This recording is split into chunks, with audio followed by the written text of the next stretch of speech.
Great.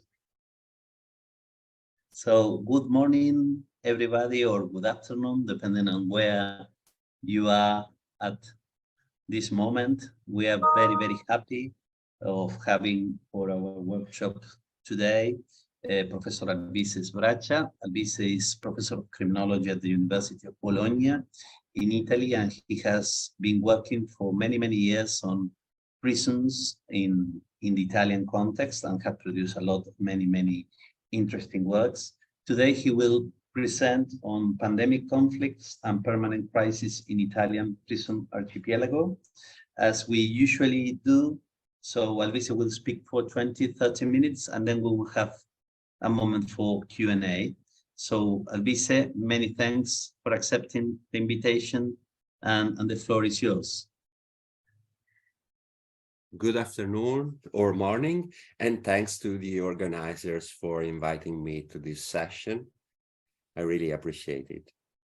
What I would like to discuss with you today is a possible interpretation of the 2020 peak of conflict in the Italian prison system, a peak that was characterized by the collective dimension and extreme intensity of the conflict inside the general framework of the so-called first pandemic wave. Both these elements need, in my opinion, to be analyzed as sociological problems referred to our capability of explanation and to their ideological representation in the public and media arena. Some scholars, Italian scholars, for instance, Claudio Serzotti, tried to develop a comparison between what happened in spring 2020 and the long season of prison protests and riots that approximately went on in Italy from 1962 to 1982. 20 years of relative continuity in prison conflicts, which was related to the two major processes of prison reform at the national level, the one of 1975 and the one of 1986. Such continuity was interpreted within a political framework through which it was related to a process of radicalization determined by the prison encounters between political prisoners, for instance, some members of the Red Brigades, and ordinary convicts, or let's say common criminals. In sociological terms, prison was intended as the place in which Mertens, rebels, and innovators have a chance to meet and challenge institutional order. In more recent years, these analytical lenses were used again. For example, see the works of Koshro, to understand the dynamics of jihadist radicalization in the prison systems, not only in Europe. What is really different about 2020 is the element of the concentration of conflicts and violence. So in a couple of days, from the 7th to the 9th of March, 49 correctional facilities were involved in different forms of protest, conflict, riots. Okay, it's almost a third of all the correctional facilities in Italy. The 10% of the inmates were involved. We're talking about approximately 6,000 people. 14 of them, unfortunately, died during the riots. And we had hundreds of injured people among inmates and policemen. the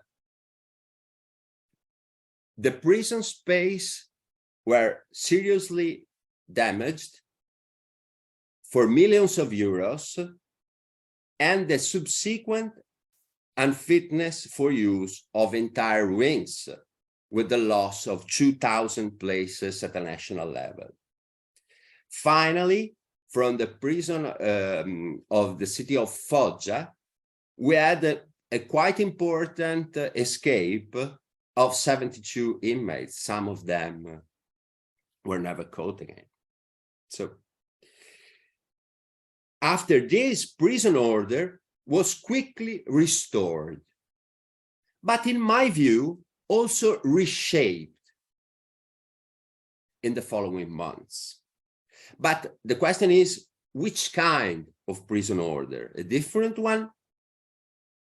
At least 10 prison riots ended with a violent confrontation with the police. Police violence to take again the control of prison spaces has been described as legitimate, but also retaliatory. And this leads us to reflect about the strategic nature of this violence with reference to a set of possible meanings of what prison order is in a situated context different from its legal definition. The debate about these meanings was pushed by the media diffusion of video of beatings and prisoners' humiliation in the prison of Santa Maria Capua Vetere, close to Naples, where actually no riots occurred, but not only non-violent protests by the inmate. So how should we read this prison conflict?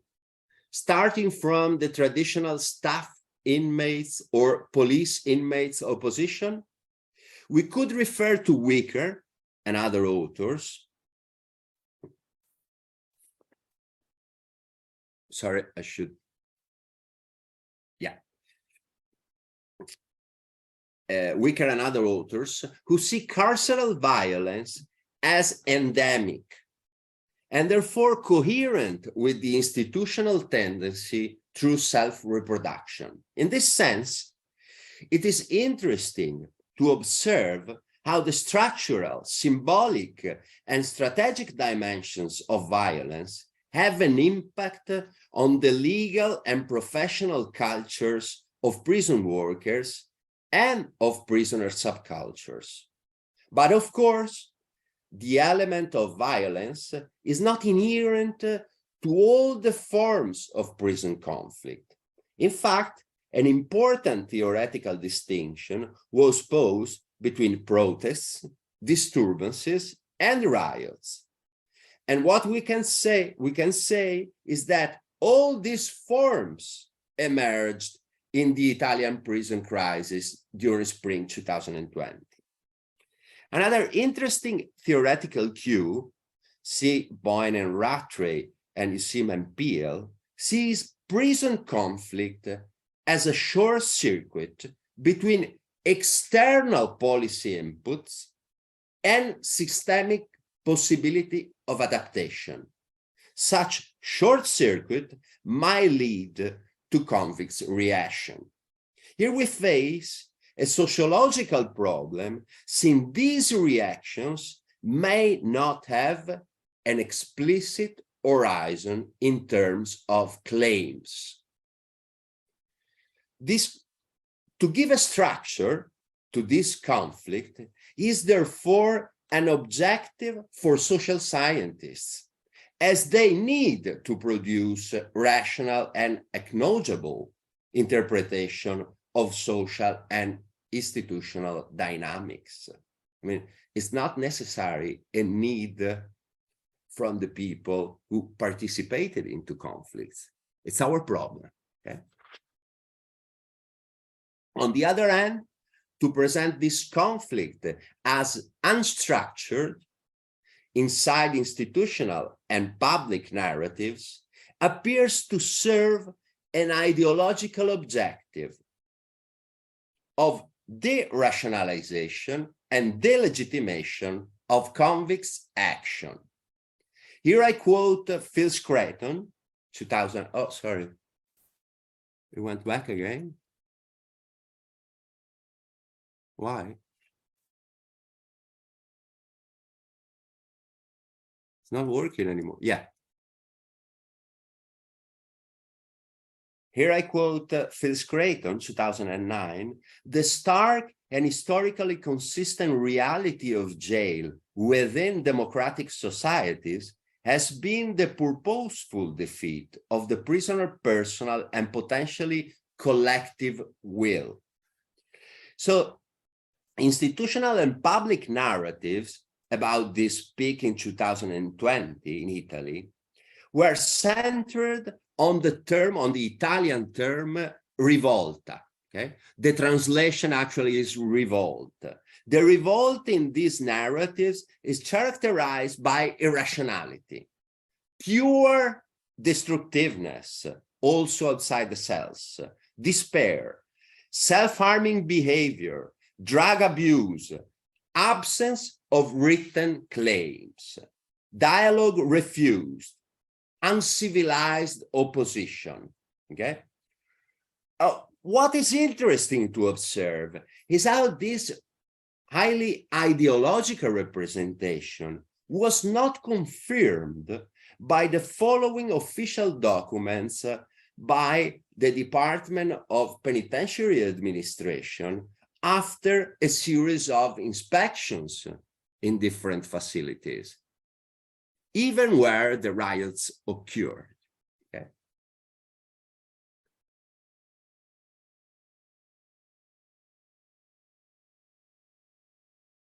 Here we are.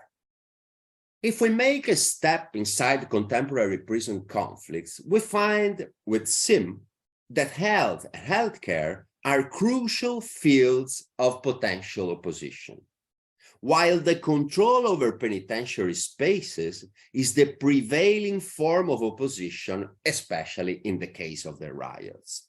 So how did we try to reconstruct possible rationalities? In coherence with the traditional objective of qualitative prison studies, tracing the attribution of meanings to action by the involved individuals and groups, among inmates and staff, and looking for a possible clash of rationalities to be identified again in political terms. From a methodological point of view, we analyzed official and unofficial reports on the events and inmates' letters, interviewed staff members and a few inmates, and had access to some public documents from the ongoing penal trials, which refers both to inmates destroying something inside the prison and to police officers for their reaction after the protests. Before moving forward, by the way, we need to consider mid-term historical backgrounds of the Italian prison system. In fact, our hypothesis to test was about the peak of conflict to be the effect of converging mid-term tensions inside the system and not only an output of the pandemic exceptionalism. Starting from the early 90s, also in Italy, the war on street crime became a crucial field for electoral consensus, and a significant repressive shift occurred in the national lines of criminal policy, producing a consolidated trend of overcrowding in the prison archipelago.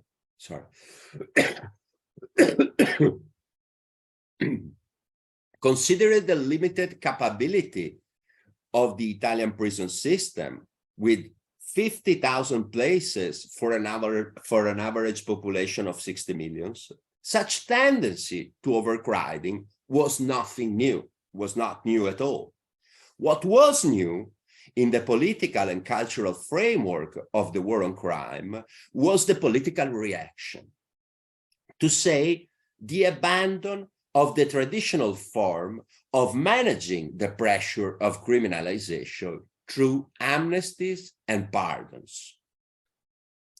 After more than a century of continuity of this emergency policy, amnesties, the last one took place in 2006. So it's more than 15 years ago, when a third of the prison population was released.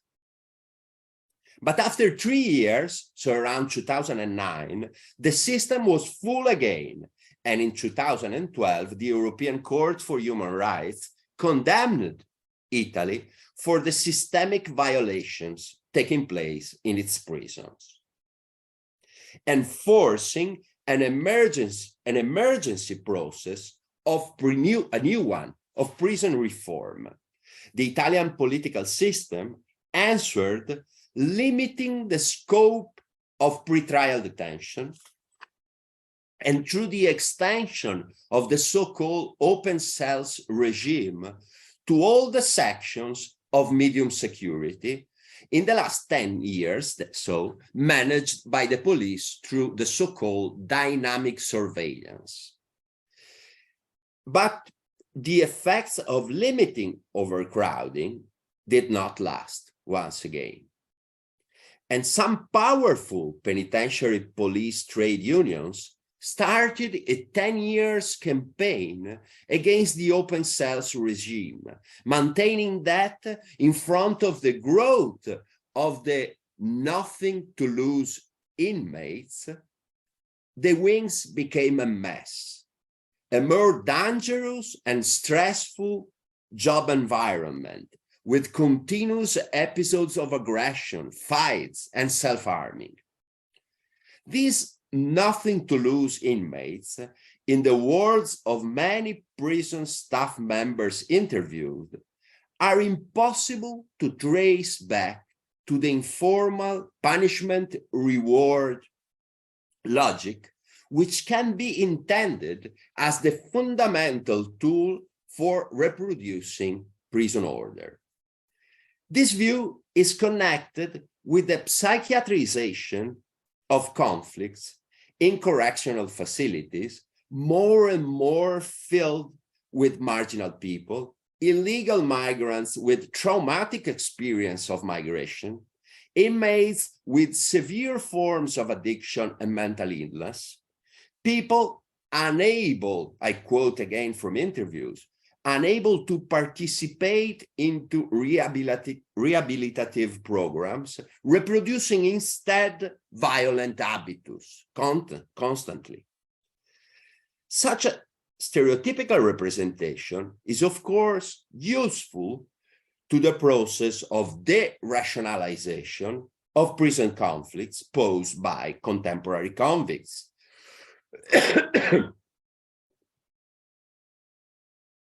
So, is it possible to produce a counter-narrative based on the clash of rationalities within this context?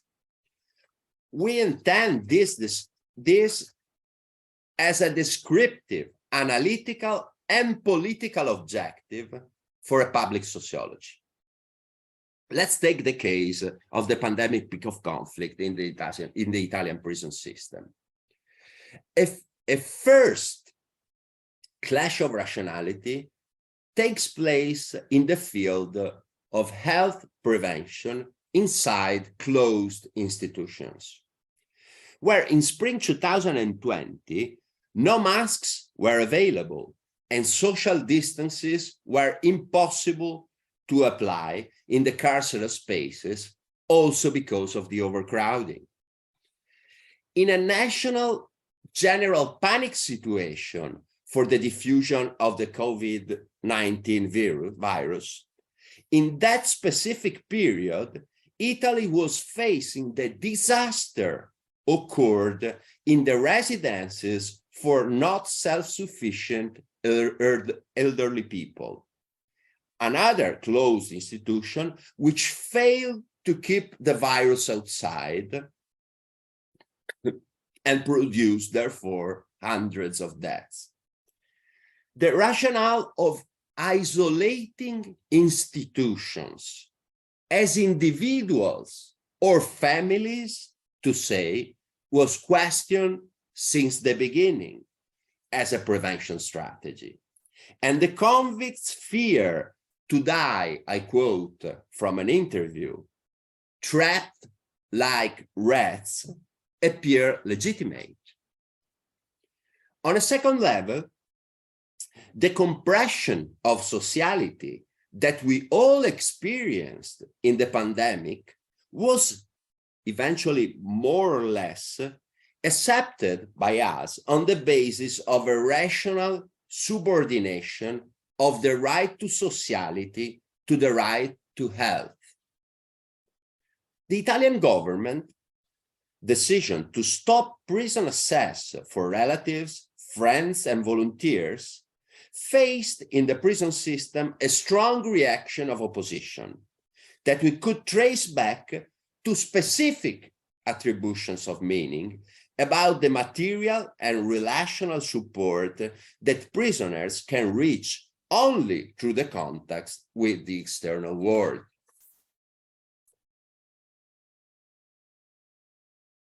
According to literature, see for instance Matthews and Scraton with McCulloch, explosions of prison conflicts and riots are often related to institutional measures limiting such contacts. In other words, we could assume that this hierarchization of rights found a resistance which is not irrational itself, but proper of the situated rationality of the total institution, where a high level of sociality compression already takes place in any case. Finally, in front of the failure of the prison isolation strategy, with the first cases of infection inside the system, a measure of emergency deflation, even temporary, could appear as a rational choice to take by the government.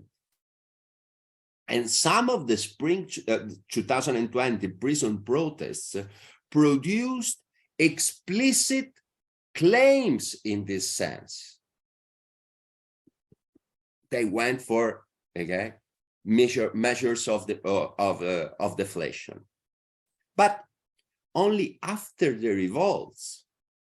Nevertheless, in summer 2020, June and July, the government decided for 8,000 anticipated re-entries through the implementation of specific forms of house arrest and the liberation of ancient and fragile convicts. So if rationality of an action can be reconstructed by its capability of reaching an objective, then we could even hypothesize that protests and riots have been rational tools to reach a significant deflation. This is what happened. Could be a coincidence. Here to conclude. But after 3 years, through administrative regulations, so we're talking about minor legislation, an attempt to reshape prison order is now ongoing, especially with reference to the restoration of security in the medium security wings, in where 2/3 of the prison population actually live.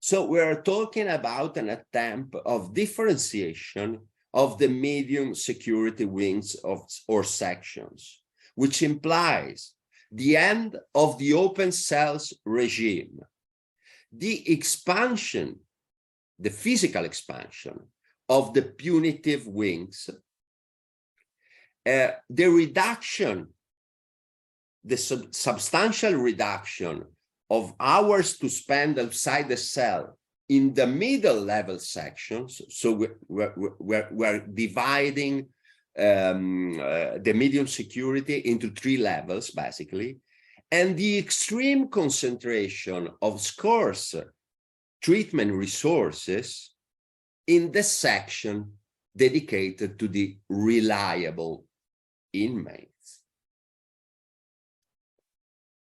At the same time, the post-pandemic